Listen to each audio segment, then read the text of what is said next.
Salam sejahtera kepada seluruh saudara-saudara yang saya kasihi, baik yang mengikuti ibadah ini secara on-site maupun secara online. Kita bersyukur kepada Tuhan hari ini membawa kita kembali untuk bersama-sama beribadah kepadanya. Dan doa kita bersama semoga saudara-saudara sekalian diberkati Tuhan, sehat dan baik-baik saja di dalam kasih karunia dan anugerahnya. Pagi ini kita akan menghampiri Tuhan dan marilah kita bersama-sama mempersiapkan hati kita di dalam doa, memohon pertolongan Tuhan untuk memimpin kita masuk ke dalam kebenaran firman-Nya. Mari kita bersama-sama berdoa. Kami memuji Tuhan atas segala kebesaran dan kemurahan-Mu yang membawa kami hari ini kembali ke bait-Mu untuk beribadah. Juga kami mengingat saudara-saudara kami yang belum sempat untuk hadir dan belum bisa hadir untuk beribadah secara on-site. Memohon Tuhan Engkau menyertai kami dimanapun kami berada dan menolong kami hari ini saat kami mendengar firman-Mu Tuhan. Roh Kudus bekerja dalam hati kami, memimpin kami masuk ke dalam kebenaran firman-Mu dan menolong kami untuk kami dapat memahami kebenaran firman-Mu dan memberikan kami hati yang taat untuk menjalankan apa yang menjadi perintah-Mu. Kami berdoa memohon Tuhan Engkau menyertai kami, menolong hamba-Mu yang menyampaikan firman-Mu, sehingga di dalam segala keterbatasan dan kekurangannya, kuat kuasa-Mu Engkau nyatakan di tengah-tengah pemberitaan ini. Dan Engkau sendiri yang memberkati umat-Mu yang datang beribadah pada pagi ini. Kami bersyukur kepada-Mu Tuhan, demi nama Yesus Kristus, Juru Selamat kami. Amin. Saudara, kita akan bersama-sama merenungkan satu bagian firman Tuhan yang telah ditetapkan oleh gereja dengan satu tema yang unik sekali, Murder in the Church. Nah, saudara-saudara, kedengaran tema ini sedikit mengerikan, saudara-saudara. Selama bertahun-tahun, puluhan tahun melayani Tuhan, ini pertama kali saya menyampaikan firman Tuhan dengan tema yang seperti ini. Namun, saudara-saudara, barangkali kita bertanya-tanya, bagaimana mungkin di gereja itu ada murder? Nah, saudara-saudara, saya kira ini juga pemikiran daripada Rasul Yohanes, sehingga dia menyampaikan pertama-tama di dalam ayat yang ke-11, sebab inilah berita yang telah kamu dengar dari mulanya, yaitu bahwa kita harus saling mengasihi. Saudara, ini satu berita yang disampaikan kepada kita semuanya, bahwa sejak semula kita sudah mendengar berita bahwa kita harus saling mengasihi. Jadi saudara, tidak mungkin ada murder di dalam gereja. Tetapi saudara-saudara, kita melihat bahwa Rasul Yohanes mengingatkan kita satu peristiwa di dalam perjanjian lama dikaitkan dengan Kain. Dikatakan, bukan seperti Kain yang berasal dari si jahat dan yang membunuh adiknya. Dan apakah sebabnya dia membunuhnya? Sebab segala perbuatannya jahat dan perbuatan adiknya benar. Nah, saudara, menuju kepada suatu hal yang dikaitkan dengan peristiwa yang dicatat dalam kejadian ini tentang Kain membunuh Habil. Nah, saudara-saudara, kalau kita ingin mencari dalih apa atau apa sebabnya Kain membunuh adiknya, Rasul Yohanes memberikan satu poin yang telak sekali, dikatakan bahwa bukan karena sebab apapun, tetapi karena dia jahat. Dia telah jahat di dalam perbuatannya. Oleh sebab itu, saudara-saudara, dalih apapun, saudara-saudara, tidak boleh menyebabkan seorang itu melakukan sesuatu yang dikaitkan dengan pembunuhan. Saudara-saudara, ini yang dikaitkan dengan peristiwa perjanjian lama. Saudara-saudara, kita melanjut melihat apa yang dikaitkan dengan ayat-ayat berikutnya yang disampaikan oleh Rasul Yohanes. Janganlah kamu heran, saudara-saudara, apabila dunia membenci kamu. Kita tahu bahwa kita sudah berpindah dari dalam maut ke dalam hidup, yaitu karena kita mengasihi saudara kita. Barang siapa yang tidak mengasihi, ia telah tetap di dalam maut. Nah, saudara-saudara, bagian firman Tuhan dua ayat ini mengingatkan kita bahwa ada suatu perbedaan yang membuat hari ini kita harus berbeda, saudara-saudara. Walaupun saudara-saudara, secara kenyataan kita hidup di tengah-tengah dunia dengan segala kenyataan yang sama dialami oleh orang-orang di sekitar kita. Tetapi Ada suatu transformasi yang terjadi, dikatakan kamu telah berpindah dari alam maut ke alam hidup. Kita yang harusnya binasa dan mati di dalam dosa dan kesalahan kita, tetapi karena pengorbanan Kristus, penebusan itu, kita ditebus dan kita mengalami suatu transformasi hidup. Kita hidup di dalam hidup yang Tuhan berikan kepada kita. Jadi saudara-saudara, jikalau tidak mengasihi, dikatakan itu tandanya sebenarnya kita belum masuk ke dalam, kita belum mengalami transformasi itu. Kita masih tetap di dalam maut. Ayat yang ke-15, saudara, dikatakan seperti ini. Setiap orang yang membenci saudaranya adalah seorang pembunuh manusia. Dan kamu tahu bahwa tidak ada seorang pembunuh yang tetap memiliki hidup yang kekal di dalam dirinya. Saudara, kita menyadari bahwa sebenarnya kita hari ini, saudara, dihakimi karena tindakan kita. Apa yang kita lakukan, berdasarkan kelakuan itu dan tindakan itu kita dihakimi. Tetapi firman Tuhan, saudara, dia mengingatkan kita sebenarnya tindakan kita itu adalah berasal, bersumber daripada yang di dalam kita.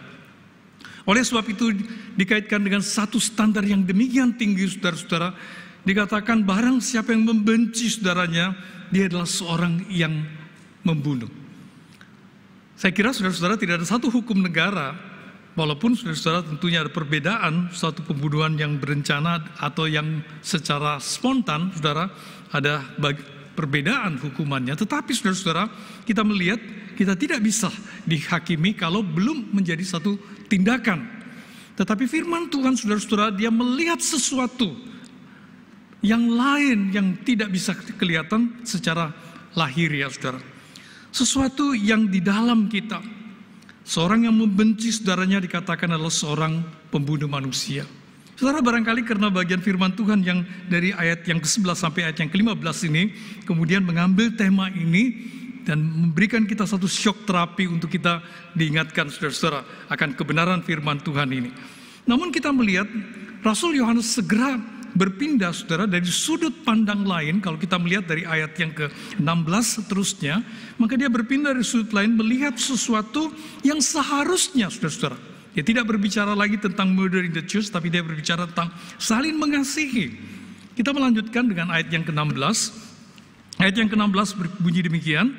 Demikianlah kita ketahui kasih Kristus, yaitu bahwa ia telah menyerahkan nyawanya untuk kita. Jadi kita pun wajib menyerahkan nyawa kita untuk saudara-saudara kita. Saudara, di sini kita diberikan suatu teladan yang demikian agung, saudara. Saudara, firman Tuhan mengingatkan kita bahwa seorang yang mau berkorban bagi sahabat-sahabatnya, tidak ada kasih yang lebih besar daripada seorang yang mau berkorban bagi sahabat-sahabatnya. Tetapi saudara-saudara yang luar biasa, pada waktu kita masih seorang berdosa, Kristus telah mati bagi kita di atas kayu salib. Kita tidak pernah, saudara-saudara, dengan segala upaya, dengan segala jasa kita dapat memperoleh jaminan keselamatan itu. Tetapi Kristus, dia menyerahkan nyawanya bagi kita pada waktu kita masih berdosa. Itu artinya, saudara-saudara, bahwa kita telah menerima anugerah itu, saudara, sekalipun kita tidak layak, saudara-saudara.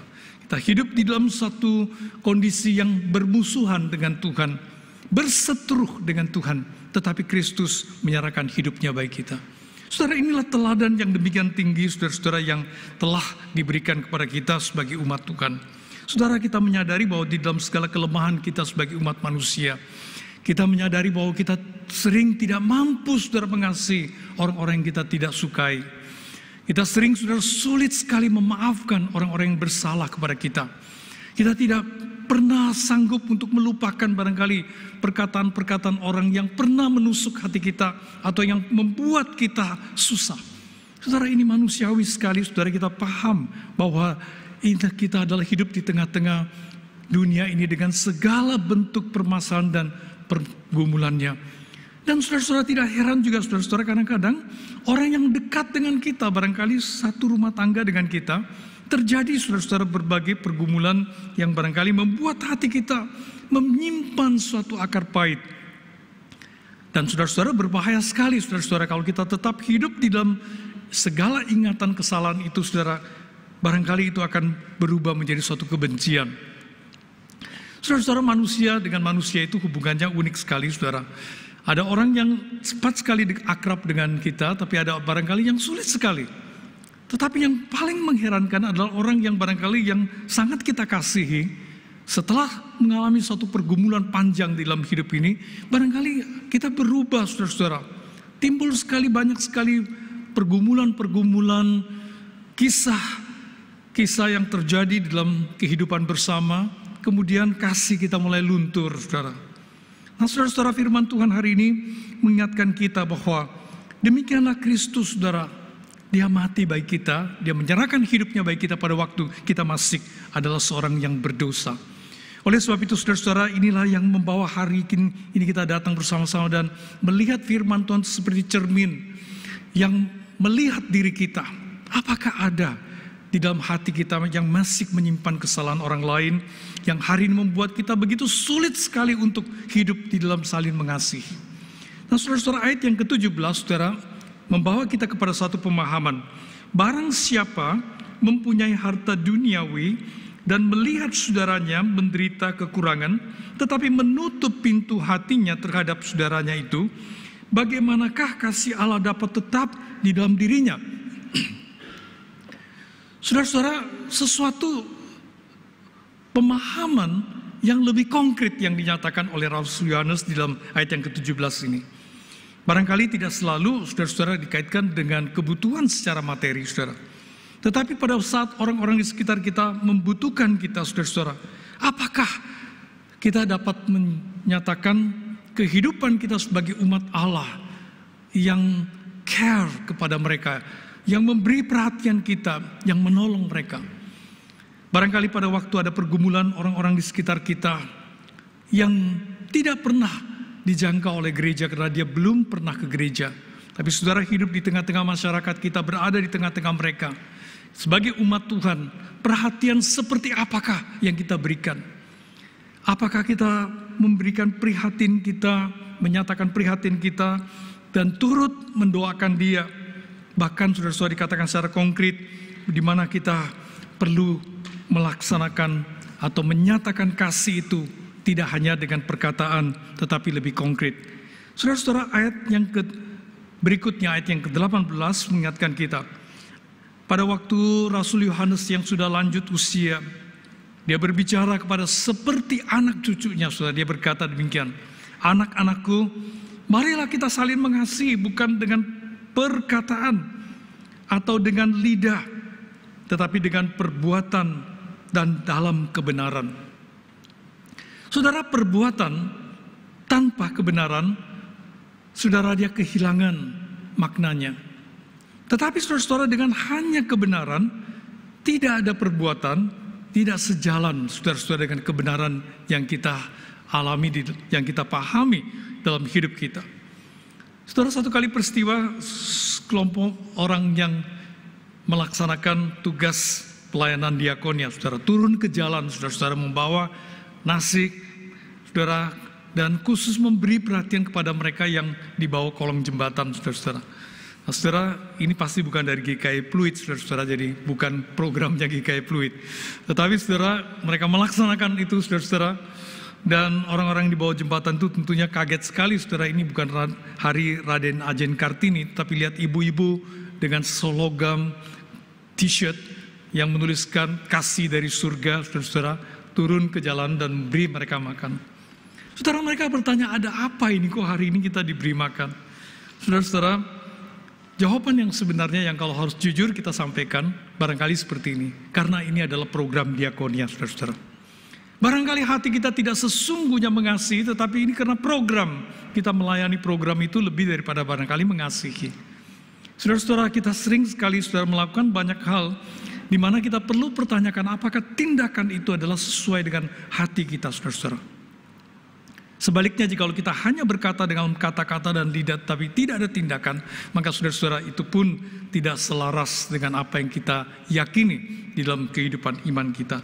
Saudara, ayat yang ke-19, saudara, lebih lanjut dijelaskan seperti ini. Demikianlah kita ketahui bahwa kita berasal dari kebenaran.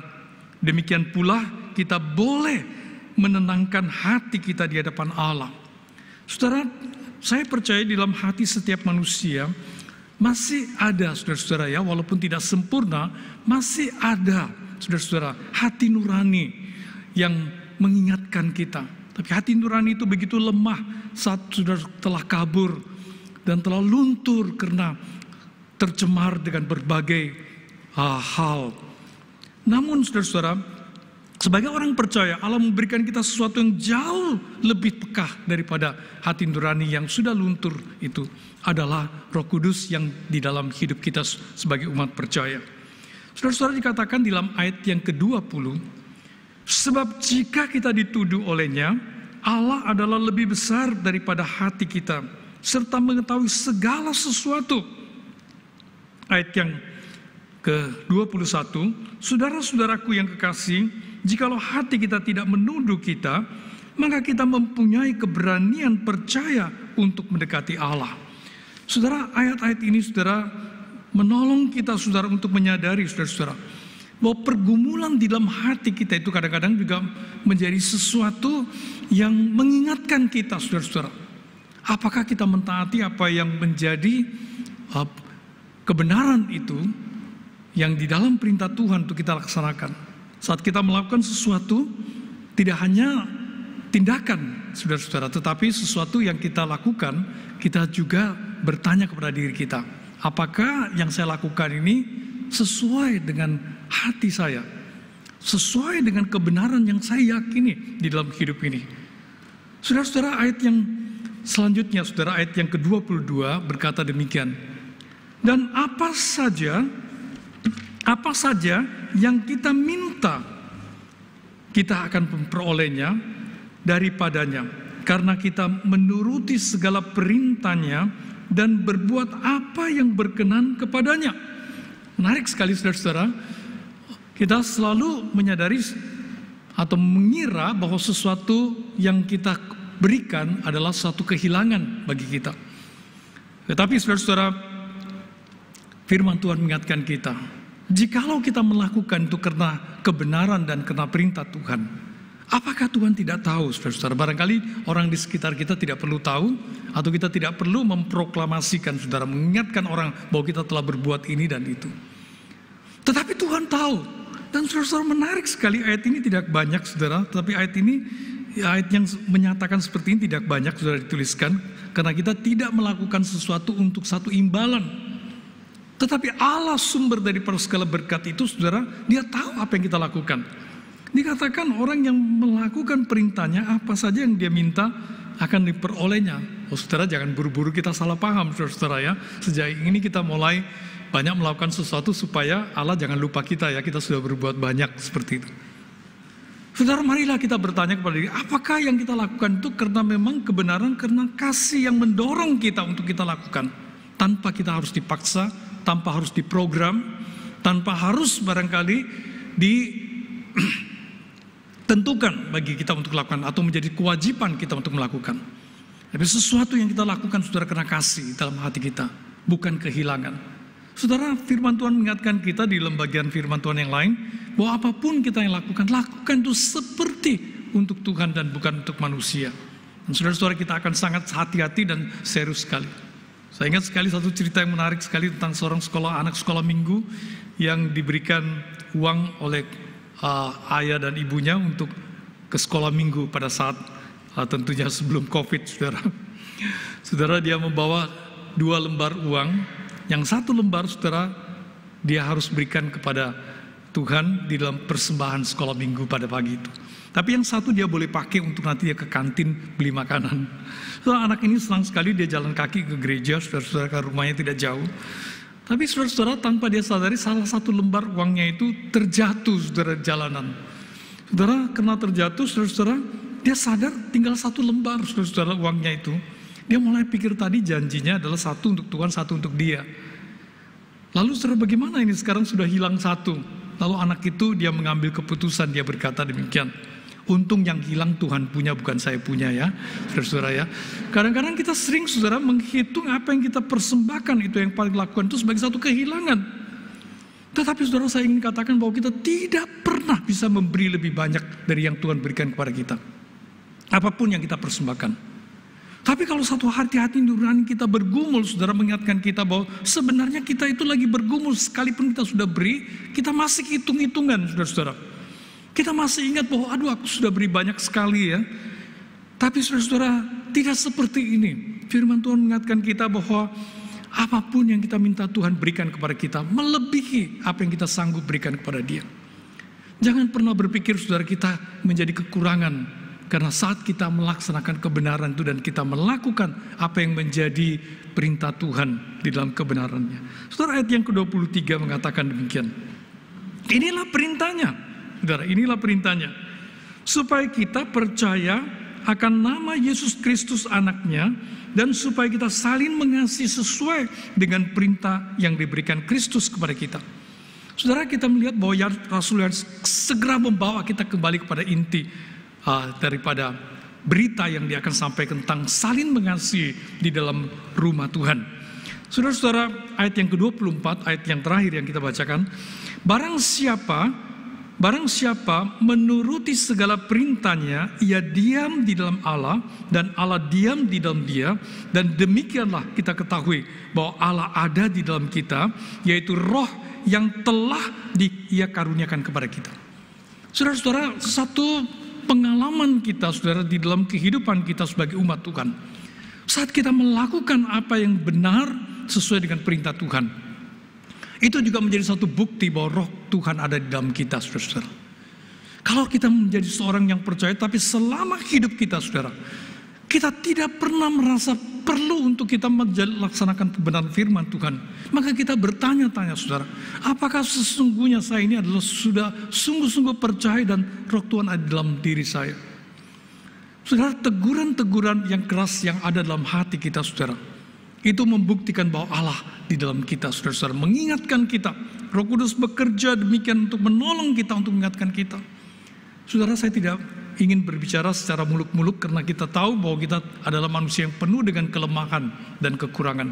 Saudara dan saya tidak beda jauh, saudara. Kita sama-sama adalah umat Tuhan yang di dalam pergumulan hidup kita, saudara, kadang-kadang kita bisa keliru, saudara-saudara. Itulah kita butuhkan setiap kali kita datang kepada Tuhan dan minta pengampunan Tuhan. Saudara, salah satu yang saya sungguh-sungguh bersyukur, saudara, di dalam liturgi gereja kita sepanjang sejarah gereja 77 tahun, saudara, selalu, saudara-saudara, ada satu doa pengakuan dosa. Dan khususnya untuk jemaat Pluit, saudara, kita bahkan mengambil satu sikap yang secara khusus sekali untuk berlutut, untuk berdoa. Saudara, saya kira, saudara-saudara, itu bukan tentunya hanya sesuatu yang lahir ya, tapi sesungguhnya mengingatkan kita bahwa kita itu tidak sempurna, saudara-saudara. Tetapi dalam ketidaksempurnaan itu perintah Tuhan, firman Tuhan itu selalu mengingatkan kita dalam kehidupan kita. Barangkali setelah kita meninggalkan gereja ini nanti pada waktu kita pulang ke rumah, kita segera menghadapi satu challenge dalam hidup kita, saudara. Apakah yang tadi kita dengarkan itu kita bisa laksanakan, saudara-saudara? Tidak dengan kekuatan kita.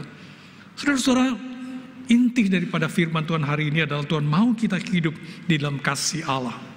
Saudara-saudara, seberapa besar dan seberapa dahsyatnya kasih Allah itu yang mempengaruhi kehidupan kita sebagai umat Tuhan, saudara-saudara.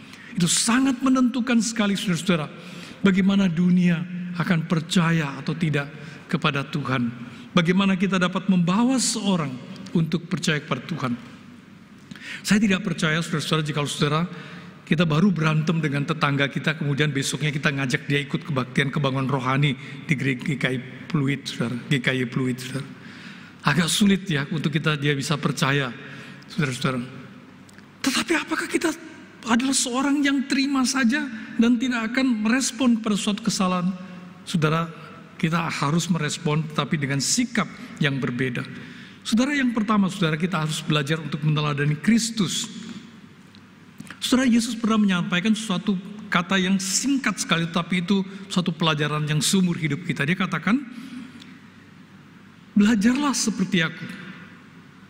Belajarlah seperti aku karena aku lemah lembut.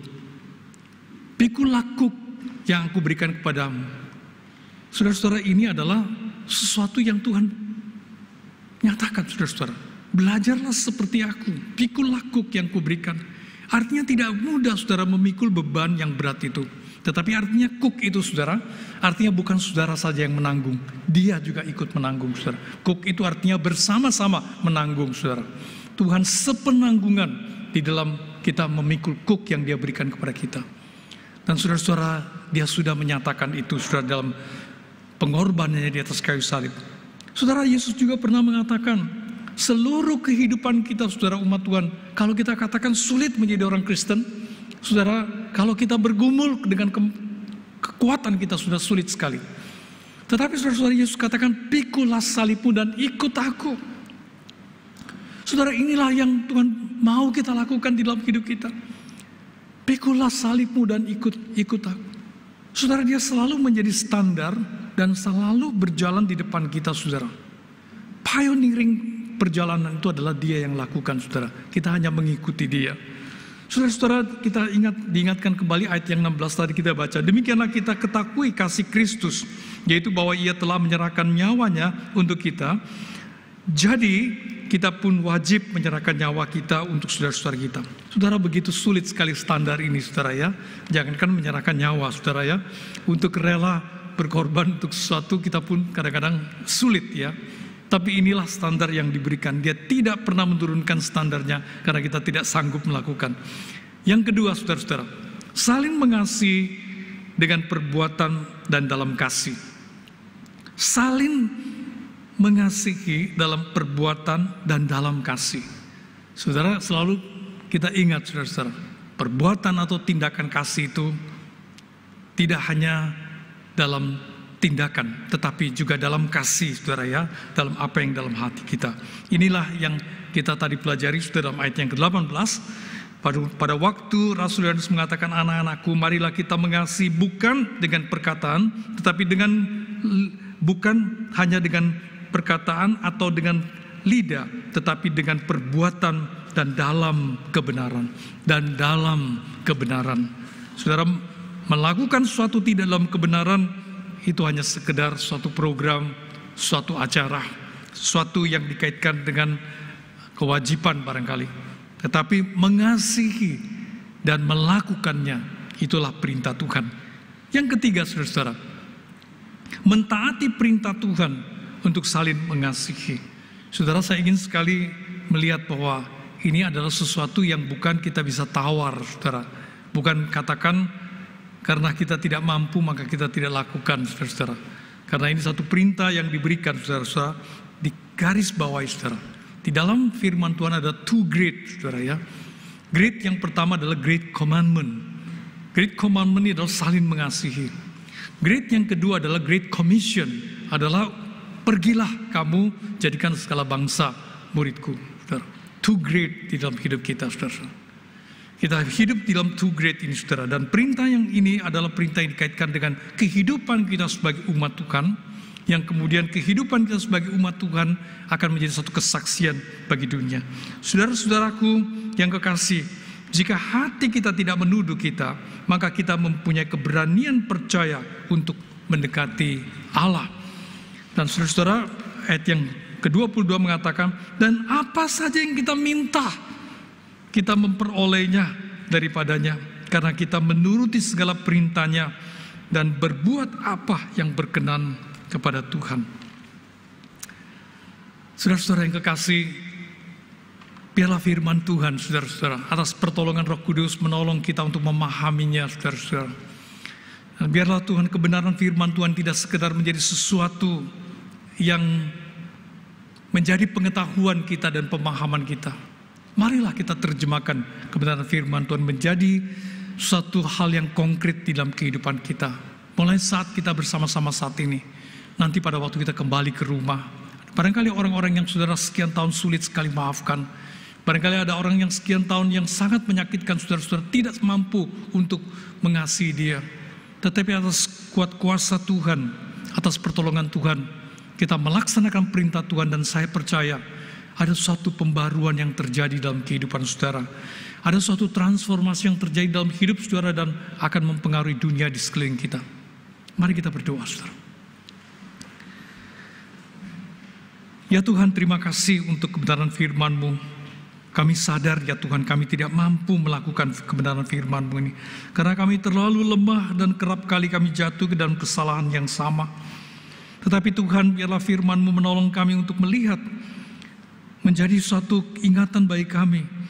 Kami hidup di tengah-tengah dunia ini dan di tengah-tengah keluarga, masyarakat di lingkungan kami. Kami bersyukur ada kebebasan bagi kami untuk kami dapat beribadah. Kami bersyukur ada kesempatan bagi kami untuk menyampaikan kebenaran firman-Mu melalui kehidupan kami di tengah-tengah umat-Mu. Kami berdoa mohon berkat-Mu untuk kehidupan setiap pribadi kami, keluarga kami, masyarakat di mana kami berada, dan juga bangsa dan negara kami. Kami mengingat di dalam beberapa hari ini kami akan merayakan kemerdekaan negara kami. 77 tahun dalam anugerah-Mu Tuhan, Engkau telah menyertai dan berkati negara ini. Kami berdoa mohon Tuhan Engkau memberikan hikmat kebijaksanaan kepada pemerintah, kepada pimpinan-pimpinan bangsa kami. Berikan hati yang hormat dan takut kepada-Mu Tuhan untuk mereka melaksanakan tugas mereka dan pengabdian mereka. Kami berdoa ya Tuhan, memohon Tuhan juga menolong kami sebagai gereja-Mu di tengah-tengah bangsa dan negara ini, untuk hidup benar dan hidup baik, menjadi kesaksian yang nyata di tengah-tengah dunia ini. Kami berdoa mohon berkat-Mu dalam perlindungan-Mu Tuhan, Engkau memberikan damai sejahtera kepada negara dan bangsa kami Tuhan. Engkau memberikan kami hikmat Tuhan di dalam bertindak dan melakukan segala tugas kewajiban kami di dalam pengabdian kami. Berkati kami sebagai umat-Mu Tuhan, terlebihnya untuk kami dapat sungguh-sungguh menjadi berkat di tengah-tengah negara ini.